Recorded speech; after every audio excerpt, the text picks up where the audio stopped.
Welcome all to the exciting world of walk cycles. We're going to be doing a walk cycle today, and this touches on the horrifying world of character animation instead of effects animation, so that'll be interesting. We're just going to delete all this, and we're gonna utilize our good friend Yoshi to help us with this walk cycle, because somebody needs to help us, and what better way? So I'm going to literally draw Yoshi walking across the screen. Well, not across the screen, really, more just walking in place, and we'll move him later. So always sketch. I always like to sketch with a nice, like, blue, maybe not that thick quite, maybe that thick, yeah.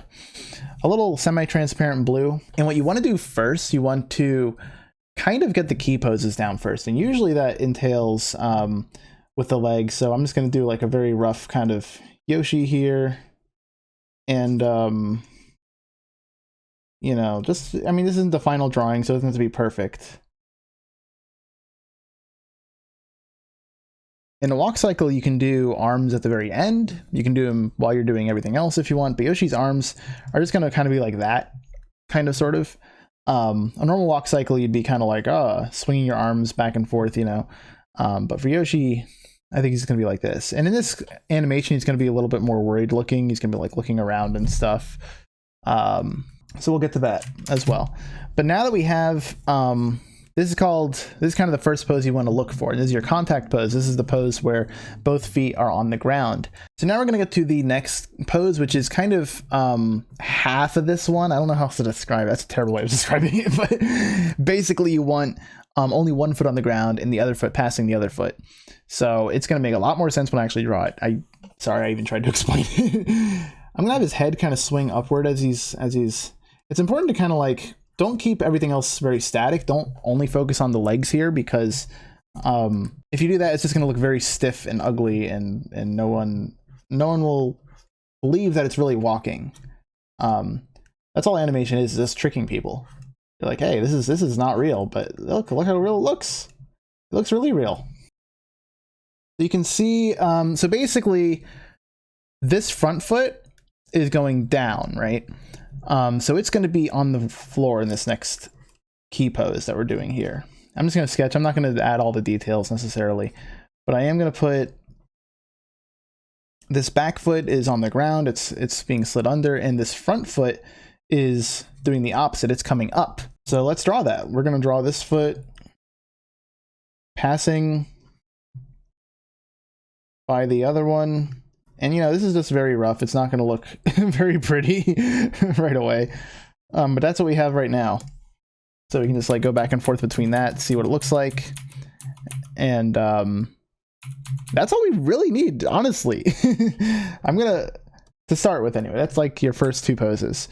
And really what happens next is I'm going to copy this frame over, and I'm going to make it unique. And that way, when we change that, it won't change that. Very good. We basically want this pose again, right? That's what kind of comes next, but it's going to be the opposite, obviously. This foot came up. This front foot is now going forward. And let me actually erase some of this so it doesn't look as nightmarish. And it's going forward, right? So it wouldn't make much sense if it was back here all of a sudden. So we basically want to switch these feet around. So I'm just going to delete these feet that we have here.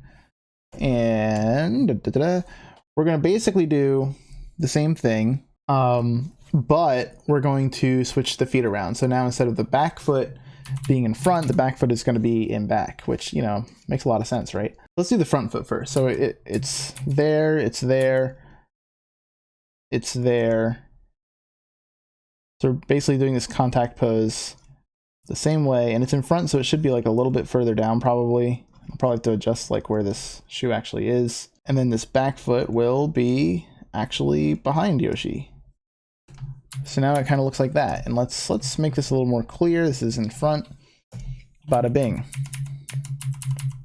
And so now we want to do the same thing with this pose. We want to basically duplicate it and basically just switch these feet around. And obviously for the roughing, you know, this is obviously just roughed in, so you can kind of be a little more, you know, sloppy with this a little bit. This foot is going to be almost entirely covered anyway.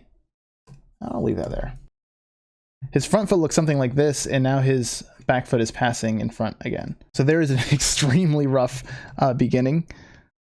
Obviously very rough. And again, we'll just make this very clear that this is the front foot. And you could probably even color the legs different colors if you want to keep track of them easier. Maybe this foot that's in front of Yoshi is always red or something like that. I just kind of do everything in one color. So now we're going to do the in-betweens, okay? So now the in-betweens, we basically want to draw between all these all these lines. There's really no rule about how you know, how many drawings a walk cycle should necessarily be. There's some like standards and minimums, but you know, really there's no hard and fast rule about it, I don't think. So yeah, if you're wondering, this is for an animation. I'm gonna do another Yoshi animation just because, I mean, it gets the I do Yoshi videos and it just gets the views. I mean, and I like doing them. It's fun. I love Yoshi. This one's gonna be a lot more abstract, I think, a lot more like weird. Gonna reference a lot of like weird animations of the past, which I think is gonna be cool. Like this is gonna be the walk cycle for basically he's gonna be walking into a white void, much like Squidward did in that whole alone scene in SpongeBob. If you've seen that, if you remember that, Yoshi's basically gonna do that in my animation. So that's gonna be part of it. And this walk cycle is gonna be where he is walking. Let's turn that drawing down so we don't get confused. I mean, we do want to get a little bit confused. Yeah, this is where like your onion skin kind of gets crazy. So I can see this back. Let's focus on this foot right here first. So it's back here, and we can see it kind of goes to that middle point. So we want to kind of just do our in between. So it's kind of lifting off the ground, and really it's lifting more. I don't know if it's gonna look good or not, but I'm gonna try it. It's lifting more like, it should be kind of like that, I think. Maybe. This is why we rough it in first. You don't do all your super clean, perfect lines right away, because you can try things, you can mess up, you know, and just see what works and what doesn't. Obviously it's going way fast. For now, I'm gonna slow it down to 12 frames a second, just so I get a more realistic idea of what we're looking at here. Let's do this. And let's loop it and let's see what this looks like so far. Yeah, so obviously we still have a ways to go still. I think I can probably work. I don't know. We'll see. Now this foot that's coming down winds up here. So this is going to be kind of a middle point for that as well. It's going to be mostly on the ground, I think. Yeah. The hardest part is keeping track of where your arms and legs are. That's why coloring them might be helpful. And for the arms, like I said, there's really going to be no arm movement in this. And yeah, like you don't have to animate everything at once. You could do the legs first. It's just, you do have to remember to keep the momentum going, the bounce going, make it look realistic. You kind of want to divide your animation up. You know, treat your animating and your drawing almost as two separate things. So right now I'm literally only concerned about animating, getting the movements down, and then I can actually focus on my drawing later once I get the movements figured out. So here again, I mean, it's going to be very similar to this one actually. So I'm actually going to copy this upper body and just paste that in there, or not, where'd it go? Control C and Control V, there it is. So this front leg is coming up and it's about to touch his heel to the ground. So let's just focus on that shoe and do kind of a in-between thing where he does that and his leg kind of comes out. Looks okay. And then this shoe back here is going to start coming up. And this is not exact. I mean, you can see the legs definitely deform a lot. Here he has like kind of it kind of tapers off at his shoe, and here it's like this big chunky leg. So I'm gonna I'm gonna fix that right now. And sometimes it's better not to even use the onion skin. You know, the onion skin can kind of distract you too much, but it can be hard to get the exact what you want down. Let's have a look at that. Okay, so the first part's almost there. And obviously we need to fill in the last two frames there. So here's our other contact point. Here's our first contact point. They're very similar. So the frame that follows the first contact point is going to be very similar to the frame that follows the second one. So I'm just going to paste that in there to start, and we can kind of use this as a jumping off point. And again, the onion skin looks scary and messy. I'm just going to go back and forth real quick. So our front leg, the leg closer to the camera, is stepping out, heel to the ground, and now it's there. So that's what we're trying to in between. You can kind of identify which those are, do a little in between action, and likewise This foot in the back is coming up, and you can barely see it in the next frame. So we're just going to kind of have it coming up like that. Don't have to show too much of it. Just get the point across. And then finally, here, this is going to be kind of the looping point. We're going to go back to our first contact frame back here. I'm going to copy this frame. I'm going to put it at the end, just so we have two drawings to kind of in between. Again, we're going to have this kind of midway point where the legs are almost on top of each other. Here is almost the same thing. So let's just use the drawing that comes afterwards as kind of a base. And again, this is just for roughing, and then we can like tweak things. We can add a little more bounce or momentum to it if we want. Let's delete these legs. So again, let's go back and forth just to identify what we're doing here. So this front leg to the camera is straight parallel or perpendicular to the ground, and then it goes back there. So let's just do a little slide back kind of action. His heel starts to come up maybe, and his foot's like that, and we can erase that to make that very clear. And the back foot is behind Yoshi there, and it's going to come forward almost entirely. Now the exact arc that your legs and shoes take can be a little strange. Like, does this foot move like this? Does it move straight to the point? Does it move like this? And this is where you have to remember the principles of design, one of them being arcs. And that basically just states that pretty much everything moves in some kind of arcing motion. Very rarely do things go straight from point A to point B. So we're going to keep an arcing motion here. Yeah. Something like that. And we go back to frame 1. So now we can actually loop it and see more what it might look like in reality. So the legs look nice. I would say the Yoshi body and head can definitely use more bounce. So we'll probably address that next. And these are all important things to look at. No matter what your character is like, their head, their arm, their anything, clothes that they're wearing, hair, everything's going to be affected by them walking. This would be okay, but the tail looks very stiff. The head is a bit too robotic. Actually, let's see what this looks like if we slow it down a little more. Now, this actually looks more like the speed I want. So I can either run it at this speed, or I can add more drawings to slow it down. Really, I mean, more drawings will look better. This looks pretty good on its own, just based on the legs. So this is the speed we're going for. So I'm going to, real quick,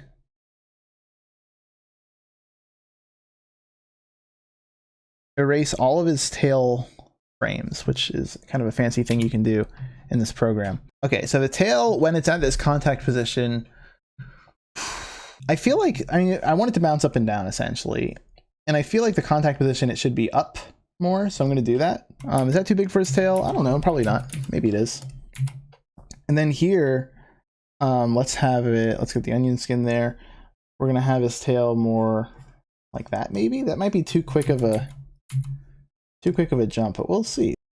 That's what roughing is all about. I'm going to kind of cheat again. I'm just going to copy this tail to the other contact pose because it's going to be very similar. I'm going to copy this tail to the other, this pose, because again, very similar. And this in-between tail, I guess I'll copy that too. I don't know. Definitely a much more natural looking walk cycle. And you can see the shell disappear because I drew it on one or two of the frames, but oh well.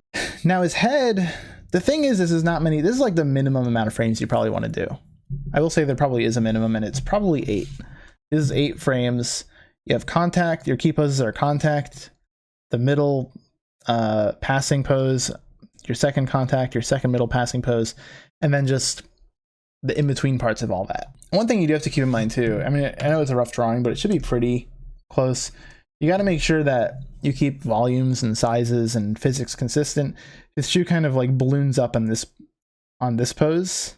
You can see that shoe just kind of like grow and then go back down to a more normal size. So be careful about stuff like that. Keep things looking relatively transforming. That's still kind of bad. I might do in-betweens of all of these. I kind of don't want to because it's going to take a long time. But I might. And also, like, you see like little things like these spikes don't really look great. This top one is kind of staying consistent, and the bottom two are kind of sliding around a little bit. So I don't love that. I don't really love his head in general. Well, I think in this scene, if he's walking into this weird unknown place, he might be looking around kind of nervously. So maybe we just forget about the head. Off with his head. All right, sorry, Yoshi, you got to be decapitated. Whoops. And this gives you more focus too. You kind of like focus on what's important. You just want to make sure your drawings are like okay. The thing is, the pace of this walk even slowed down this much. This is 8 frames per second, which means this whole cycle is taking 1 second each time because it is 8 frames long. But the pace of the walk is pretty confident. It's not really someone who would be like kind of walking hesitantly into a weird void space in a different dimension. So the question is, at what frame rate do we start to get that? Can I do 4? Is that allowed? Oh, it is. I mean, something like this might be more appropriate, but this is way too choppy to like really let it play that way. So I think I will do some in-betweens here. And I really don't have anything more to say on the in-between, so I'll probably just knock that out real quick and then we'll get back to it.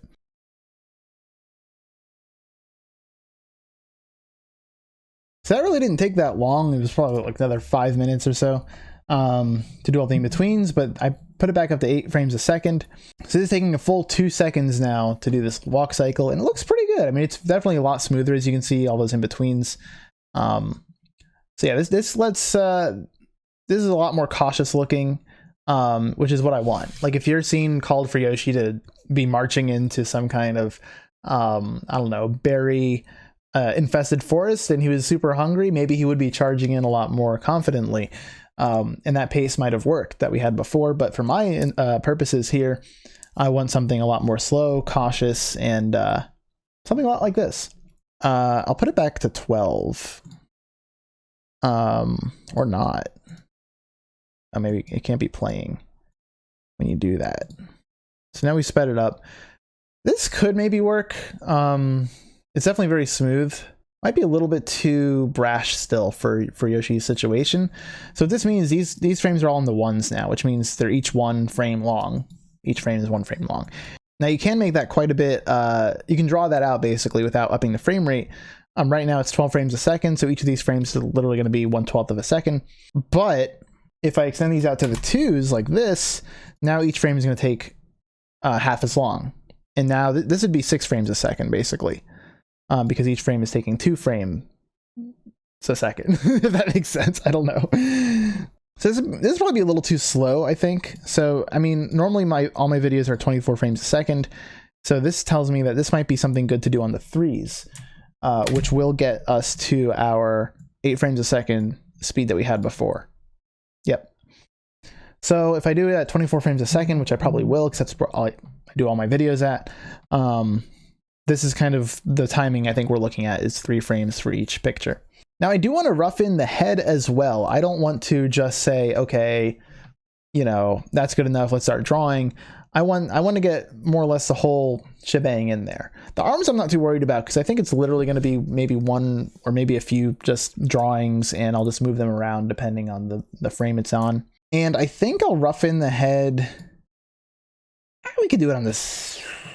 I'm going to do the head on a different layer, I guess. I don't really know what the best workflow is.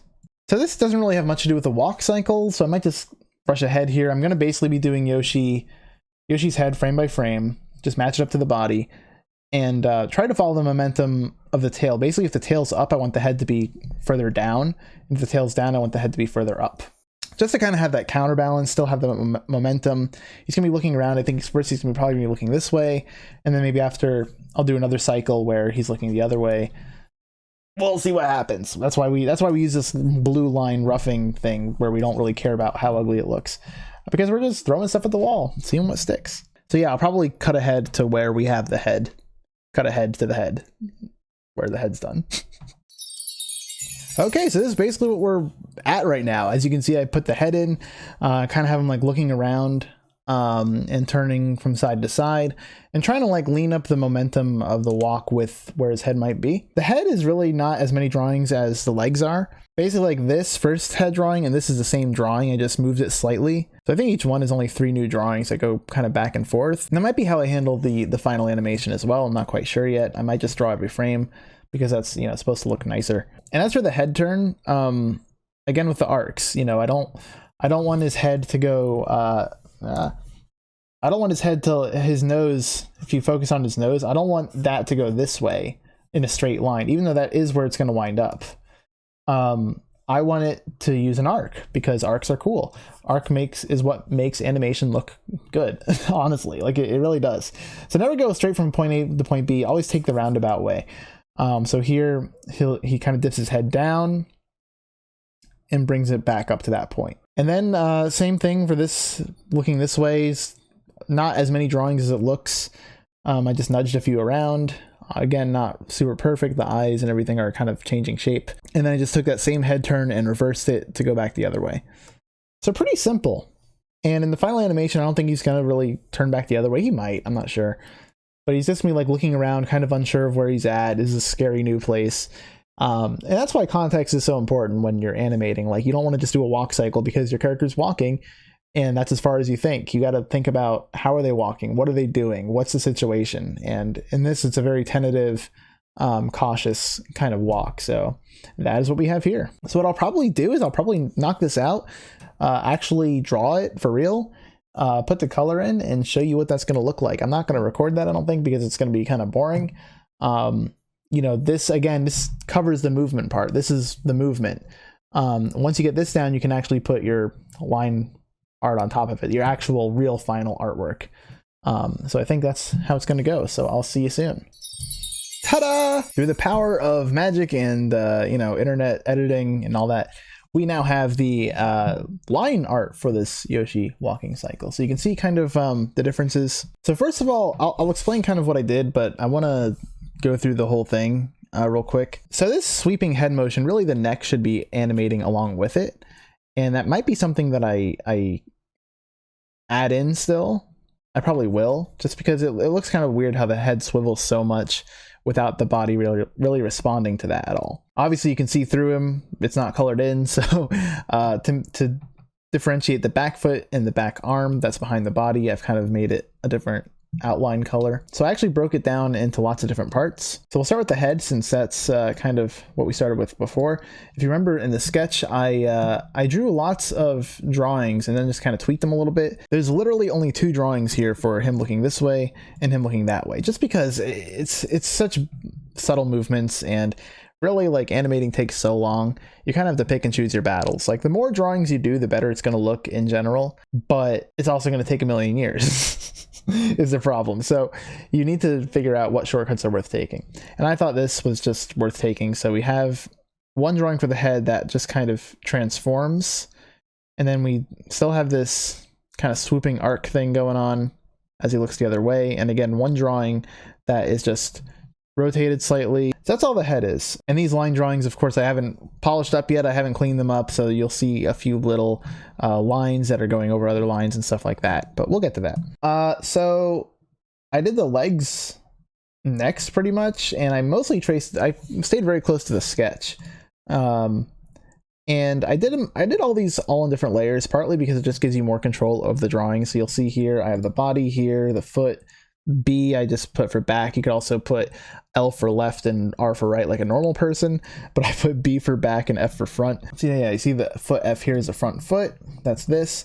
And one benefit too to doing the drawings in all different layers is, I mean, the 2 feet are pretty much symmetrical. Like when you're walking, they're not differentiated that much. So literally all I did was take my animation of the foot, copy it to another layer, put B, and just paste the same exact thing, offset it so that it actually made sense, and that way you don't have to draw the same thing over and over again for no reason. Animation has enough of that, so it's like, you know, any favors you can do for yourself, feel free to do for yourself. And the arms are kind of similar. It's literally one drawing for the arms, and I might make them a little more interesting, but I think that's pretty much how it works for now. Kind of a bad walk cycle tutorial if we're not going over arms, but if they are swinging side to side like a normal walk, just remember that it's going to be opposite to that foot. So like if your right foot is back, your right arm is going to be forward. They're just going to be opposites to each other, otherwise it's going to look kind of weird. Now pretty much everything I've showed you so far you can do in whatever program you want to do. If it's even in MS Paint, you can do pretty much all this stuff. This little Feature, in most animation programs, especially, like, you know, will make it easier, obviously. I know Flash, you can do all this stuff in. The body I kept very simple, and I didn't really animate it so much as I deformed it. And most programs have some sort of deforming function. Here in Toon Boom Harmony, they make it very easy, where you can kind of create this kind of spine. So yeah, we have this like spine with anchor points that we can move around and animate. So you can literally just take your drawing and put it wherever you want. So you have his tail go way out here if we want. Obviously, you got to be careful what else it'll distort. But basically, I just made keyframes for that and had a little tail movement action. So you can see the spline literally just wagging his tail a little bit. So that's just one drawing. It's literally, I just drew a banana basically for Yoshi's body. It's pretty much what it is. Added the shell on top and made this spline and just transformed it and distorted it to get the tail wagging effect. But yeah, overall, I'm very happy with how that came out so far. And that's pretty much all it is. Like I said, I mean, I tried to keep things pretty simple. One thing about the head, if you're having your head move around like this, or your arms or anything really, you have to pay attention to where it's going to connect to the body. So I was very conscious of keeping like this gap here on his head, very similar to this gap here, because I knew the body was going to have to fit like a puzzle into both spaces. So you don't want this gap to be way out of line with this one. So you can see how kind of how similar they are as he looks back and forth panicked. The only other thing, basically when I'm drawing this, it's not going to be too difficult. That'll be the easy part, honestly. The only thing I'm going to have to keep in mind, and this is something I always have to keep in mind with Yoshi especially, is you know, his stomach connects to his mouth, like the bottom of his mouth and this cheek on the side here. So if over here I have the stomach connecting from this cheek, I can draw that like this. Like this would be his stomach, right?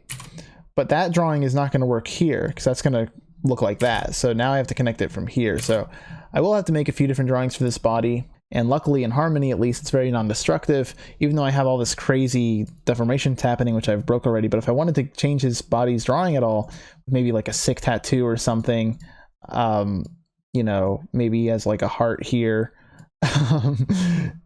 You know, we'll see that. Even though I added to the drawing, the new parts of the drawing are still going to deform with the rest of his body. So you can still edit it after the fact, which is really nice. You know, not many programs would make it that easy. Control Z the tattoos, because I don't think we're going to have that. So yeah, all that's left to do now is to color it, and it's going to look really nice, I think. I'm pretty excited. But now with the power of editing, we'll go to our colored animation. Hello again, we have color. Really not too much to say about this right now. I just colored it in. Had to tweak a few minor things that aren't really worth mentioning. I changed the head a little bit around the chin just because it was easier to match the head up with the body than the other way around. Also added the soles of his feet, which I didn't have in the last line drawing.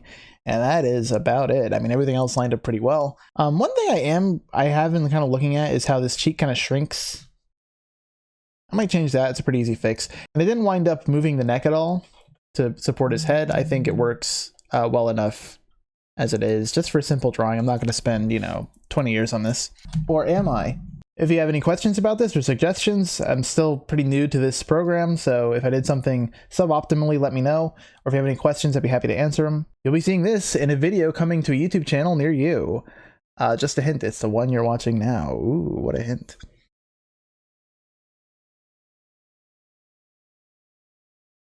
And I mean, there's no reason why I can't do that here, to be honest. I can, whoops.